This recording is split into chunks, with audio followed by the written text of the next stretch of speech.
Hello, this is Dark Whispers of Korea. Today's story is The Serpent's Debt, a tale inspired by the Jeonsaeng Seolhwa legend. Let's listen together.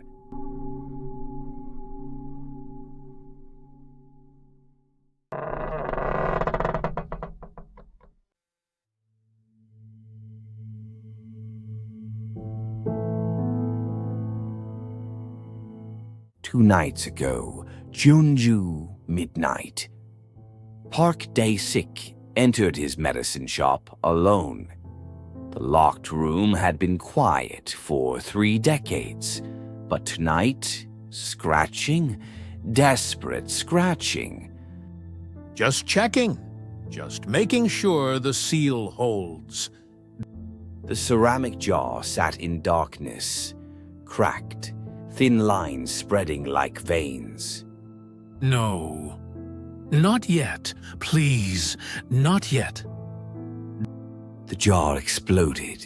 A serpent emerged. White scales, blind eyes, body impossibly long. 33 years in darkness. You kept me alive, but never free. I'm sorry. I didn't know what else. The serpent struck. Where scales touch skin, flesh hardened, changed. Min-jun, don't come home. Don't. By morning, they'd find him dead, face frozen in terror, skin covered in patterns like scales.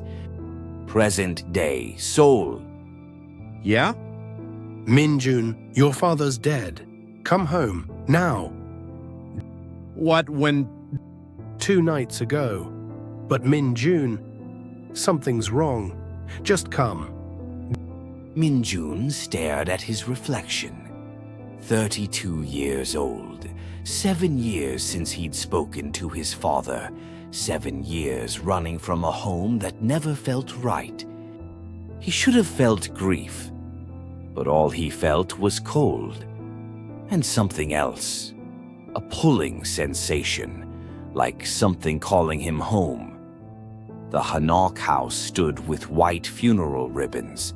His mother waited in the courtyard, face gray with more than grief. You came. What happened? He was in the shop. I found him at dawn. The doctor said heart failure, but his face looked like he'd seen hell. Min-jun, about the locked room, your father left a note, said to check it, said you'd understand. Uncle Sang-woo looked sick, his left arm wrapped in bandages that smelled wrong. Sweet sick. Your arm? Old injury. Come, you need to see this now. The shop smelled wrong, not herbs, something reptilian, cold-blooded and ancient. What is that? What we need to talk about. The locked room door stood open. Inside, a shattered jar. Buddhist prayers torn from walls. Fresh scratches in the floor, made by something with claws. What was in that jar? Sang-woo pulled up his sleeve. The bandages revealed flesh turning to scales. Black, necrotic, but somehow still alive. 33 years ago, we turned away a dying woman. A mudang. She died in the alley behind our shop. I don't understand. Her serpent came for revenge. Said it would be reborn as your father's child. Destroy the family from inside. Your father trapped it before it could be born. Kept it imprisoned. 33 years. That's impossible. Look at my arm. The serpent touched me once. The rot never stopped. Your father's death broke the seal, and now it's free. Where is it? Here, in the house, waiting for you. They ran, found Aunt Ji-young pointing at the funeral altar with shaking hands. The photograph. Look. Min-jun's father stared from his portrait, but the image was changing, scales spreading across the face, eyes going white, mouth opening to show fangs. Something pushed through from behind. The serpent emerged from the photograph itself, flowing like liquid, reforming. All together. Perfect. What do you want? What was stolen?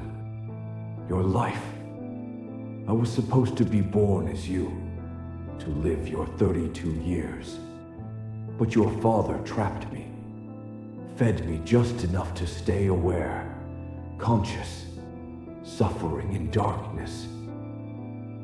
The serpent's form rippled, became more human, more like Min-jun. Do you understand? 33 years of existence without living. Aware but not alive. That's what he did to me. I'm sorry. Sorry doesn't return stolen years. Sorry doesn't heal.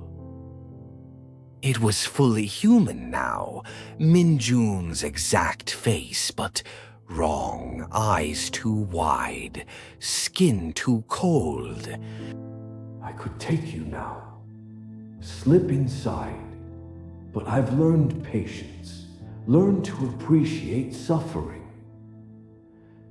He grabbed Sang-woo's diseased arm, squeezed.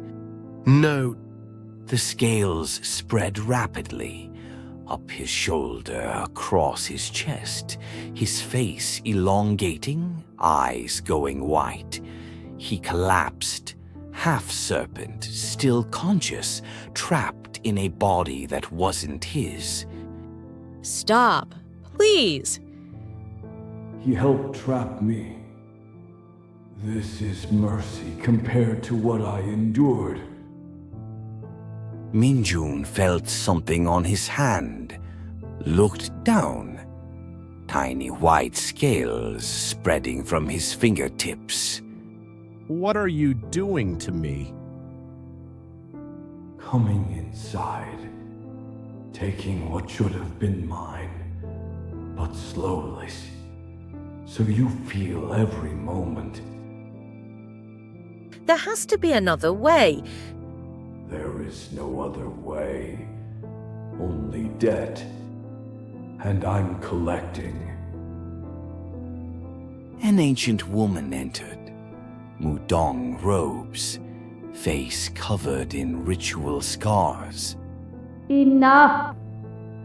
You're dead. I watched you die. Death doesn't stop a shaman. Just changes where we work. She moved between the serpent and Min-jun. Her presence pushed back the cold. Look at what you've become. Is this what I raised you to be?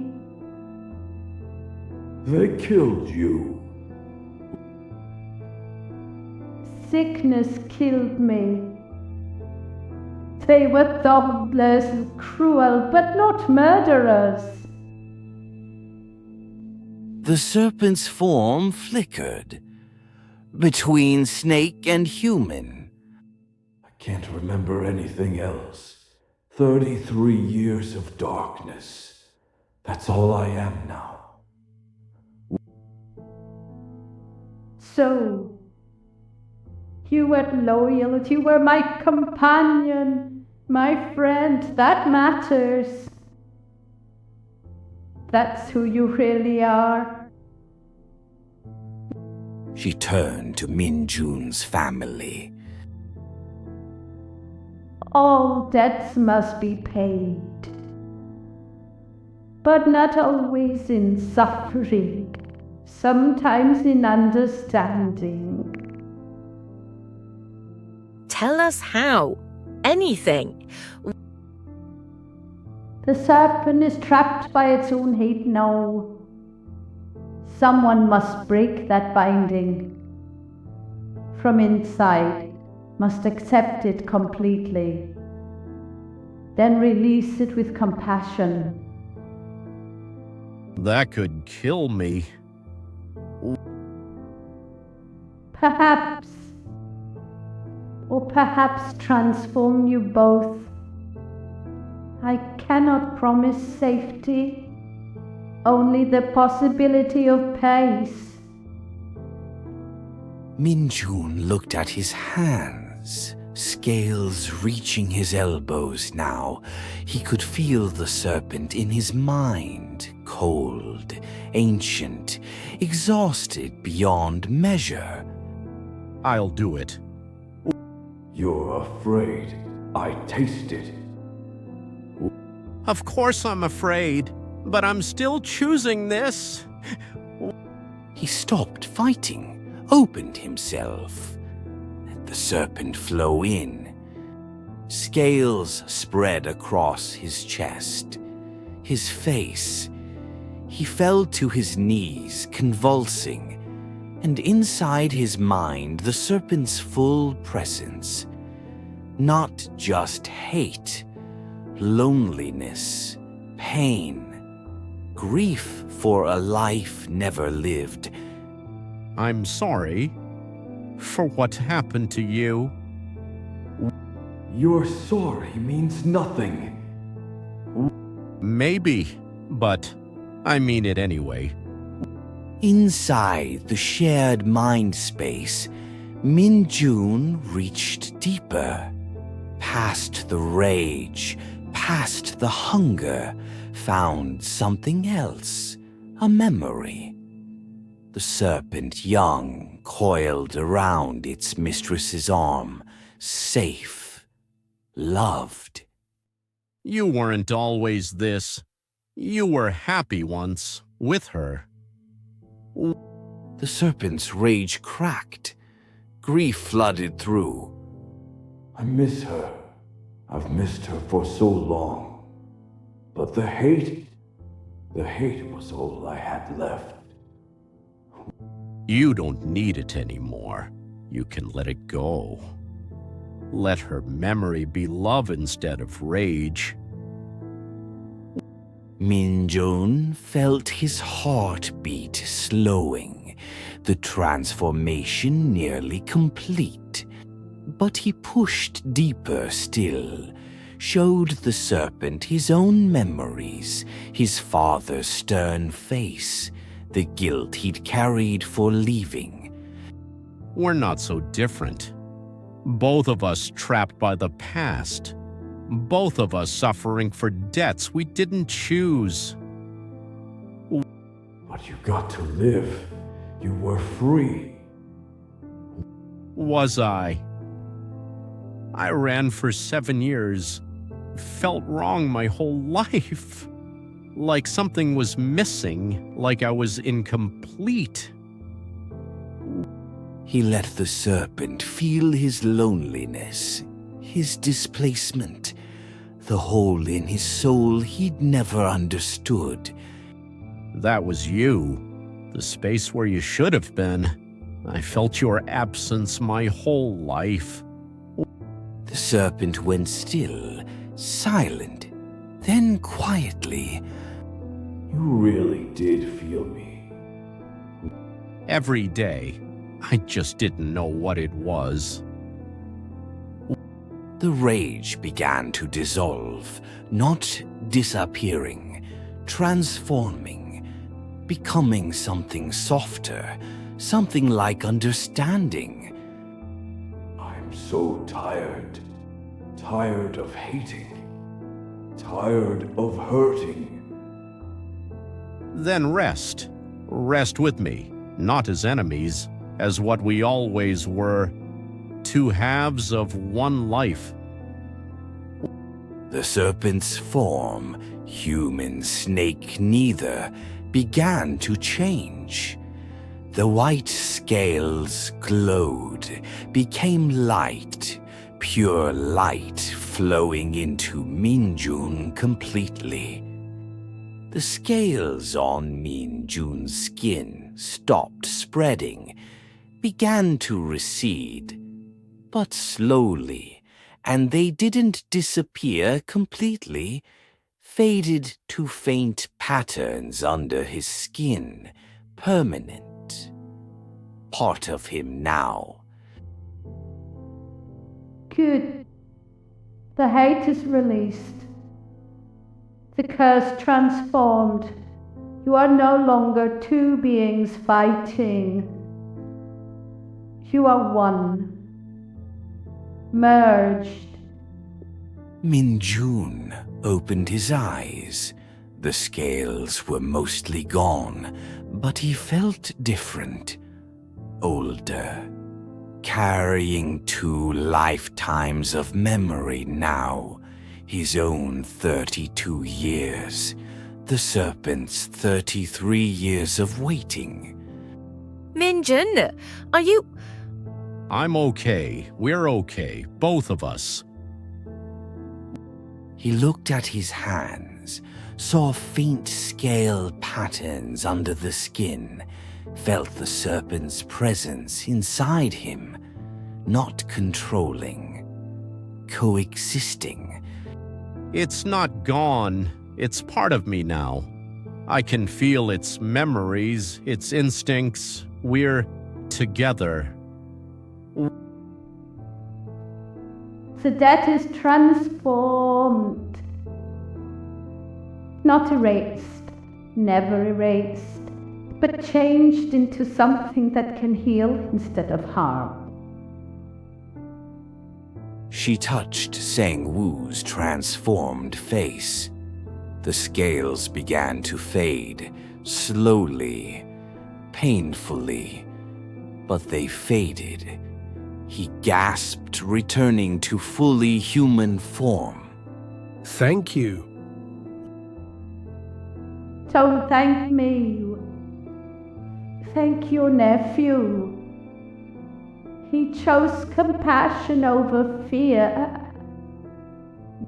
The old mudang began to fade, becoming translucent. I can rest now.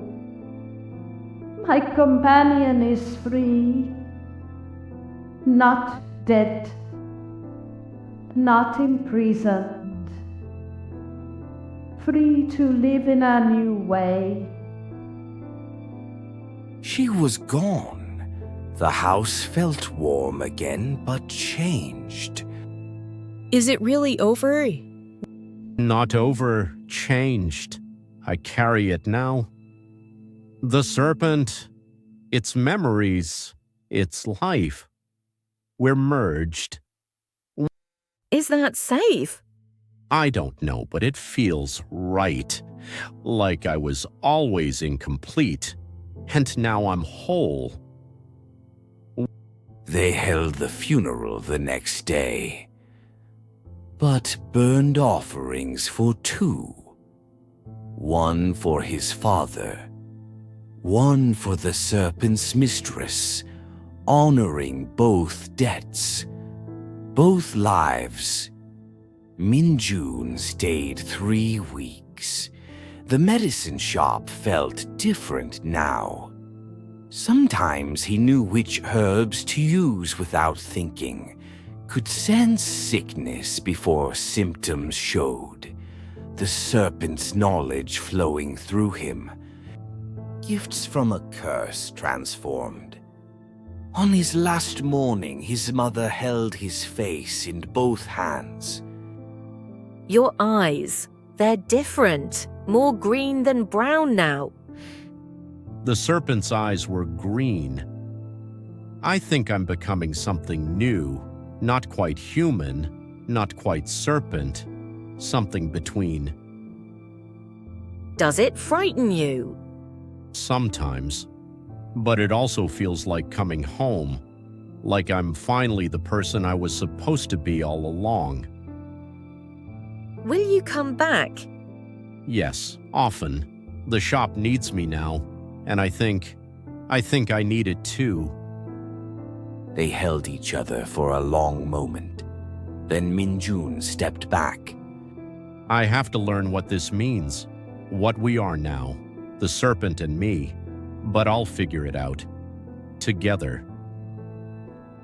The bus carried him back to Seoul, but Min-jun knew he'd return. The shop, the family, the strange dual existence he now carried.